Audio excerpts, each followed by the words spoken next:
কেইদিনমানৰ পৰা গাটো একেবাৰে বেয়া মানে বেয়া সাংঘাতিক বেয়া। কাম কৰিব, শুব, খাব একেবাৰে মন নাযায়। কি যে কৰোঁ কি যে নকৰোঁ এনেকুৱা অনুভৱ হৈছে। তাকেই ভাবিলোঁ মই বোলো দুদিনৰ কাৰণে হ'লে মই ভেকেশ্যনত যাম। ভেকেশ্যন বুলি আমাৰ ক'ব গ'লে দিল্লী, মুম্বাই, গোৱা এনেকুৱা নহয়। মোৰ ভেকেশ্যন হৈছে মোৰ মাৰ ঘৰখন। আজিলৈকে ক'তো গৈ পোৱা নাই আৰু যে যাব পাৰিম কেতিয়াও আশাও নাই। গোটেইখিনি মানুহক লগ পাই আহিলোঁ, মনটোও ভাল লাগিল। অলপমান দেহাটোত কিবা এনাৰ্জেটিক ফিল অনুভৱ যেন হৈছে, যে ভিটামিন চেলানৰ কমি আছিলে অলপমান ফুলফিল হ'ল। তো তাকে মই আজি ৰাতিপুৱা উঠিছোঁ। উঠি পিনে মোৰ ৰাতিপুৱা আজি কাম হৈ গৈছে। ইয়াৰ চাকি বন্তি দিয়া মোৰ হৈ গ'ল। এই ৰাতিপুৱা উঠি যে মই চাকি বন্তিখিনি দিছোঁ, গা মূৰ ধুই উঠিছোঁ। এইখিনি হৈছে মাহঁতৰ ঘৰৰ পৰা লৈ অহা ভিটামিন।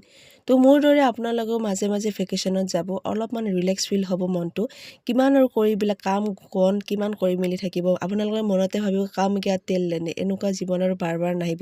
যোনে যি ভাবি থাকক, বাদ মাৰো বুলি এইবিলাক।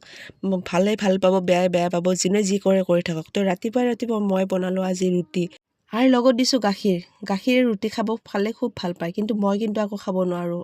লগত আৰু কিবা অলপ হ'লেও বেলেগ লাগে। তো ঘৰৰ পৰা মই আজি ৰন্ধা মিলা কামখিনিও জল্দি হৈ গৈছে, কাৰণ ঘৰৰ পৰা মাছ আনিছিলোঁ, ভকুৱা মাছ, সেয়ে বনালোঁ আজি।